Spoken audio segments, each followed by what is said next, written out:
Okay, religion. Does anybody do this anymore?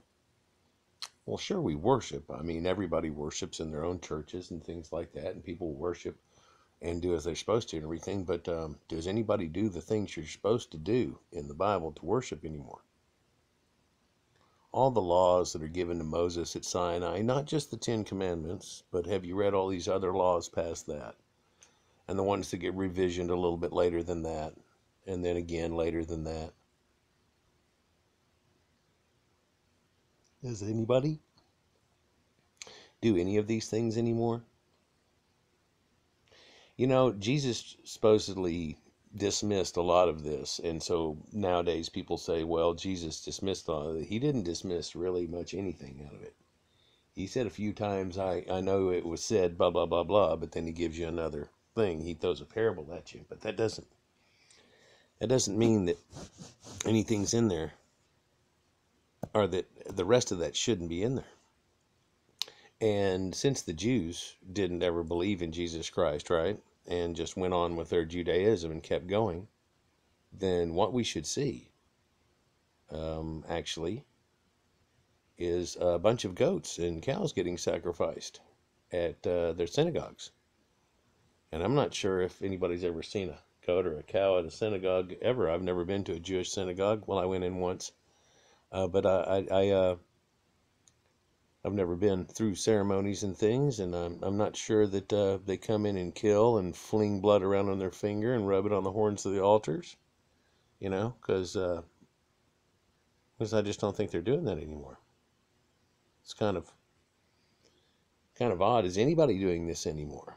I mean, the Christian Bible tells you that you're not supposed to have multiple marriages anymore. Now marriage is between one man and a woman, right? Of course, all the Persian gods acted like the kings of old, where they had multiple wives and concubines, so they were all sultans and kings running around, so they had multiple wives, and that kind of needed to end, or so we hear all about it. But when's the last time you heard of a Jewish person with more than one wife? Do they ever? Even though they're rich, do they ever have more than one wife?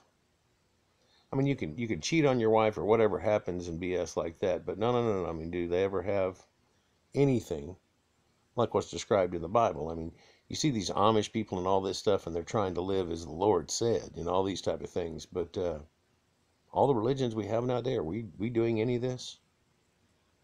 One important question, I guess, would be, are we sacrificing our firstborn children? Well, hell no, we're not. In fact, if we found out somebody was, we'd have to stop it. That's bullshit. But yet, it's in your Bible. Your church doesn't tell you about it? Yeah, it tells you you're supposed to sacrifice your firstborn kid, and you do it just like you do the oxes. Right there at Mount Sinai. Look it up if you don't believe what I'm saying. I'm not going to go into a bunch of places and show you where it's at in Exodus and so on, but it's right there. And you're supposed to sacrifice your firstborn, and that makes you think of, the Canaanite religions where they were feeding their children to the fire and things, doesn't it? I mean, that's not going to be acceptable, today, really. Like Baal worship and El worship, it's not going to be acceptable. These things where they made these idols that look like this. Their sons and their daughters they sacrificed to the idols of Canaan. Well, the girl down here is taking the cute little kid and like, oh, you're next. This is all sacred. We know now this is a foolish, idiotic thing. In fact, in the Bible, they act like they're going all against it. And it's a foolish, idiotic thing, right? So, but they keep going back to it. They go back to Baal and El worship. And so Baal looked like that, and Moloch looked like this, right? And they're going to throw the baby in the fire there. And what did El look like? Well, El looked like that. So they got El and Baal, and he's got a wife, Asherah, and a daughter at night. And of course, Baal is Zeus. He's the storm god. And Romans just take everybody from around them's gods and put them in their names. His old ideogram was a Z, like a lightning bolt. So they named him Zeus. You know, they put us on the end of things. But it's weird. You know, and they used to worship to a god like this and throw their kids in a fire. So it makes you wonder why anybody would worship anything they said after that. I mean, this isn't a cry wolf situation. This is a little bit worse than that. You know, people, if you heard and saw somebody that was worshiping today, that was worshiping to a statue that looked like that, you know, so that's just kind of odd, isn't it? You know, luckily people don't do this today either, huh? But this is what they thought was God over and over again. Isn't that amazing? And then they came out with a book at the end of it, and they say that they had really found God and they were finally going to quit. Finally going to quit throwing your babies in and doing all the crazy crap. That's just weird. Oh, Well, that's Canaanite Baal worship, right? And you find out that El is actually Saturn. Okay, so I mean, like if I look up El God like that, it's going to show you El, and this is the Canaanite pantheon god that they add here. And funny how it doesn't look like that bull they're burning everything to, does it? No, but somehow the Hebrews were burning something that looked like that. That's weird, you know? And but El is actually that Canaanite god. I mean, his name is just El, straightforward, El. And there's about 230 times in the Old Testament where it's called El. In fact, in Genesis, straight up, it actually says El is the God of Israel. And even in the Hebrew, it says El Eloha Israel. Elohim is the group. Eloha is the God. El Eloha Israel is God, the God of Israel. But no, El is the name of God. In fact, El is the name of the God still that the Hebrews worship. They say it's Yahweh, but Yahweh is just a god from the area.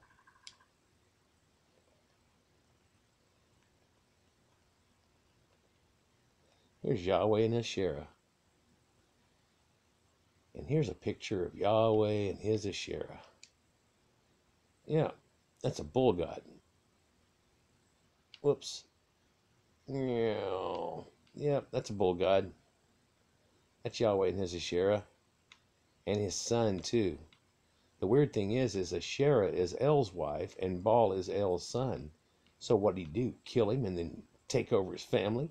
And what the hell's going on here? Look at these flies all flying around him. See this Lord of the Flies situation? See that? Cow, bull god, Yahweh and his Asherah. You think I'm making some shit up. They've found this on all kinds of inscriptions. They've got these tablet things like this that have a description for it that says, to Yahweh and my Asherah. Blessed by you, Yahweh of Tammon and his Asherah. Yahweh of Samaria and his Asherah. Blessed are Urahu by Yahweh and Asherah, and by his Asherah. Wow, he used to add a wife and everything, didn't he? Well, they took all the idol worship away. Why? I don't know, because she used to look like this, and he looked like a cow. So did the religion change? I don't know. Do they still call him Yahweh? Because that's Yahweh, cow god. They still call him Yahweh even though they took the thing down? Yeah. Well, okay. Well, do they still have El? Well, I don't know. Where do they worship? A temple or a chapel? Yeah. And their gods are still called Elohim? Really? That's weird. You know, and all this El Olam, El Shaddai, all this stuff, that's all El. That has nothing to do with Yahweh. Yahweh's just a fake little thing they threw on it here. Put a different picture in front of it, and then whenever that got made fun of, they just dropped the whole picture thing entirely. Funny now how all of a sudden the Baal worship thing gets turned around, and whenever they did the Baal Peor thing, it seems to be an opposite type thing. Let's see if we can go a little farther with this, though. El. There's angels. Their name is Gabriel, Nathan, Ariel, Raphael, Michael, but Michael. Well, the prophets tried to steer him away from it, didn't they? I don't know. How about Elijah? Elijah, which in Hebrew is Eliyahu, which means El is Yahweh. Or Bealiah. You know, Bealiah. Well, that means Baal is Yahweh. Hmm. Wow. What other inscriptions have they found? I don't know. There's Sumerian looking shit right there that actually says Yahweh here on the side of it. And it's got Yahweh and his Asherah. Or no, this is the sky god Baal. And here is El. And they're standing on the bull. Who's the bull? It's this Yahweh. And this is Asherah. And that's Baal. Wow. Yep. Winged Yahweh Elohim. Yep. On a cherub. Funny how cherubs all of a sudden turn into all those Sumerian looking things. It's not a little baby with wings. Cherubs are actually those Sumerian things. Let's go farther with this L thing if we can. I don't know. What do they eat? They eat bagels? Bagels? Bagels? They pay for things with shekels, right? I mean, it gets pretty silly once you get all these things going on. It almost seems to be a big elephant that's been sticking in front of you the whole time, and you can't quite see it for the forest. Isn't that amazing? In fact, all through the Bible, they tell you straight up, whenever it says Beth El, they say house of God. Well, what's Beth? Well, that's house. And what's God's name? El. He is the one, the. In fact, when they made Latin, what does El mean in Latin? It means the. Well, that's crazy. Let's show you something else that makes it even crazier. Saturn, the old god Kronos, Saturn, is all tied up to this. And how is it tied up to it? Well, the star of the god Remphan is Saturn. El is Saturn. Kronos is Saturn. They're all the same entity. So when you say El, you say Saturn. Whenever you say Baal, you're saying Zeus. Zeus was the son of Baal. Zeus was the son of Saturn. Baal is the son of El. Wow, it's the same thing. It's just the Roman version of it. And you can find it right there. There it is. Got a wife, got kids, got everything. She's the goddess of grain and all that. Okay, well, he had a son. If you'll look in old ancient writings, Kronos had a son that he sacrificed named Eudid. But he named the land for him. And he named it Eudea. Iudea. And if you'll know that there was not a J in the alphabet until 1300s. So Jesus would have been Jesus. And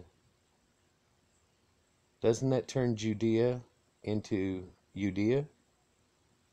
The land of Kronos, the Phoenician. And there really was never any Judea in the first place. And would you be calling the Jews then IEUs? You? You? Maybe more like I owe you? I owe you an explanation as to why we've been stuck under this bullshit for 2,000 years whenever this is the truth of it all? That it's actually Greek and Roman gods and apparently overlorded by them through the whole thing? There's a lot to this. I've got a lot of videos about it too, people, but yeah, look at some of my other videos there and sub me if you would, like if you like the info, and if you don't, man, I'm sorry, but this is truth and reality. And whether we like it or not, we have to like truth and reality. Because eventually you're going to have to accept truth and reality. You can't be living in a fairy tale world where, you know, yeah, you have to live in the reality in the world that everyone lives in. And this is that reality. Luckily, they finally dug up some pottery, and it had scratched on it in ancient Phoenician, straight up, Yahweh and his Asherah. All of these inscriptions, apparently, they'd make. And you know, there's one thing about these people. Look at this. This is, just want to show you one more time, the Hebrew. So, you know, during this time, we have great Egyptian art and the Sumerians, and they're making incredible stuff. But look at the quality of the nomadic tent people that don't have a language until towards the end there, you know, after they steal it from the Phoenicians. Yeah, that's just some great art there. I mean, it looks like Something a sixth grader could probably pull off. Probably younger than that. Anyhow, enjoy, people. Freedom!